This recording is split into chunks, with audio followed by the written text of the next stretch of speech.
Welcome back. The markets have closed and what a day it's been. Complete mayhem, a black Monday. Sensex tanking as much as 1624 points finally on closing to close at levels below the 26,000 mark, 25,741. It's clearly one of the worst days in the history of Indian stock markets, clearly reflecting what's happening around the world. China slowed down, China's stocks plunging 8%, having an impact direct on India. So where have we closed? Nearly 6% off on the Sensex, so 6% lossage. Whether you look at the percentage or the number of points that we've tanked by, this is clearly one of the worst days that Indian stock markets have seen. Why this panic despite comforting words coming in both from the finance minister as well as the RBI governor? We'll talk more about that in just a bit. If we could pull up the Nifty that broke crucial psychological levels, first 8,000, then 7,900, finally to close just a shade above 7,800.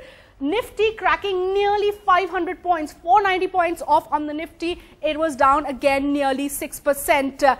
Let's take our viewers through what happened, why panic gripped global financial markets today. Well, China's slowdown is deepening and that is been the main reason why we've seen stock markets around the world tanking. So complete mayhem in global financial markets. Everybody had been talking about a silver lining for India, but it seems that for now at least the Indian markets are clearly not insulated from what's happening around the world. Today's knee-jerk reaction to China's fall, to what happened in Asian markets, to what's happening in European markets reflected. For now, the good news for India at least is that oil prices have crashed to near 7-year lows now, in fact 6.5-year lows that we've seen. So oil slipping badly is considered as good news for India, but that's clearly not helping because both on the domestic front with lack of reforms being seen through and on the global front with China playing a big factor, we are now seeing mayhem across global financial markets and in India. Let's pull up the rupee. The rupee is still trading. Stock markets have closed at 330. The rupee is still trading.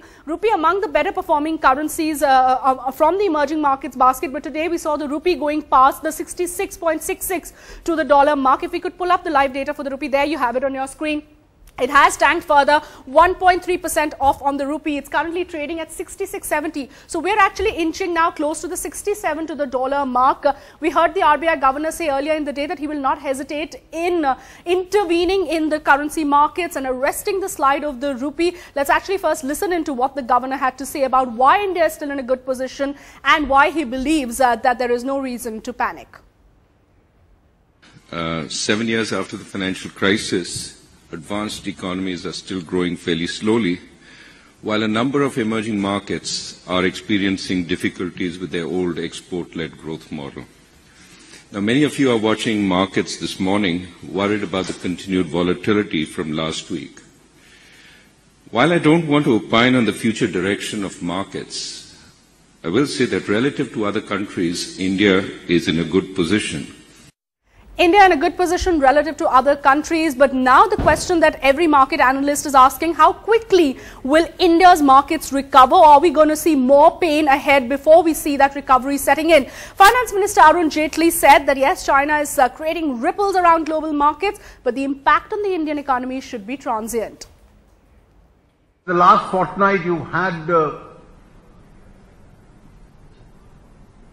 devaluation trend and the economic data from China, which is creating ripples in the global market.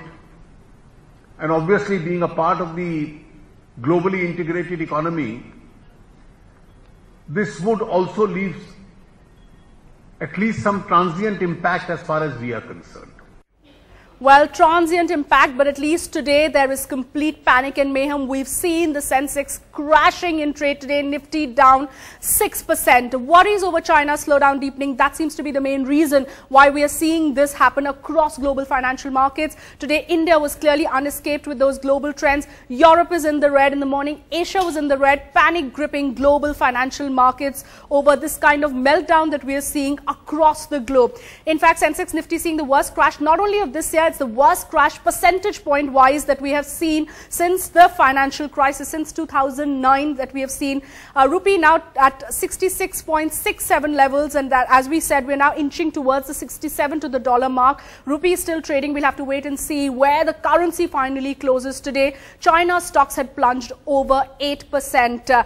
India was not far behind, with the stocks plunging nearly 6%. So all those who had been talking about India being relatively insulated, the domestic growth story story playing out, the fact that India has its own domestic factors to play upon. Clearly, today we were very much integrated with what was happening in the global markets. In fact, we were one of the worst performing stock markets around the world. Asian markets plunging, 6% drop on the indices clearly doesn't put us high up as far as at least the stock markets go. We have, in fact, we have our guest joining us from Singapore, Mr. Mathur. Good to have you here on the show. What's happening around global markets? Everybody knows that the situation around China is worsening. There are concerns, but this kind of a crash globally, Indian markets down 6%. How long will this pain continue? Well, I think that, we do know about the China's economic situation, but we've had a raft of weak data. And I think that there is a degree of perception that, what we've seen is that China has moved to a more flexible exchange rate arrangement. This does not necessarily mean devaluation, but what it means is that the currency is going to be more sensitive to economic changes. So clearly, I think there are issues that come up, be it from ranging from competitiveness to growth to the weakness in China's economy, which we saw with the PMI data. And thirdly, the decline in commodity prices, which is symptomatic of weakness in growth. So you've got all these factors. And what happens is that when you have investors, when they pull out of markets, you can see that, when they sort of lighten up in emerging markets as a whole, then even there is very little discrimination left vis-a-vis individual markets, say India or Malaysia, etc.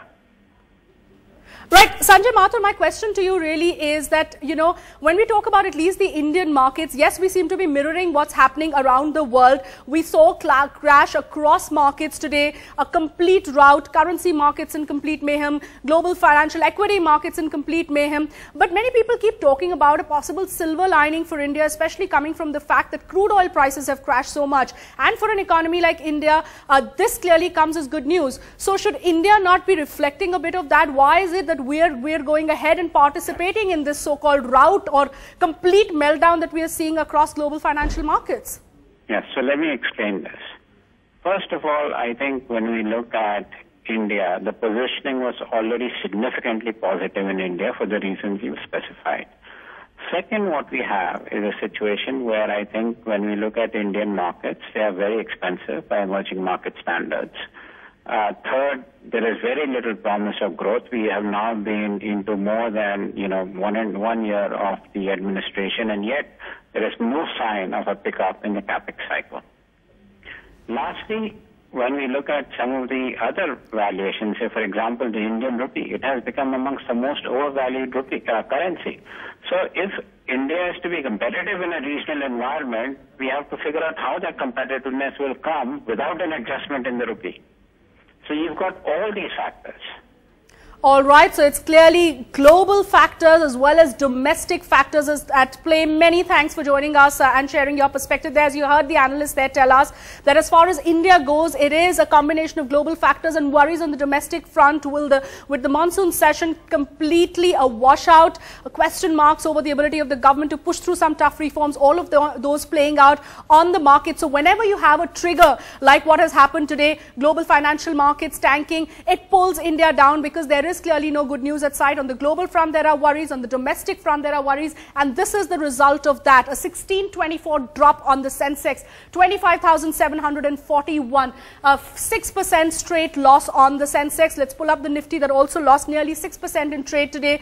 These are figures we haven't seen in a long time. It's perhaps one of the worst days for the Indian stock markets, mirroring trends around the globe, but clearly a sign that there is panic that has crept in among investors, both worried about the global situation, what is happening to China, and big question marks being raised about what is happening on the domestic economy. Will we see policymakers stepping in to calm markets? Are we going to see our policymakers step in to arrest the slide of the rupee that is now currently trading at 66.69? That's 1.3% off in a single day on the Indian currency.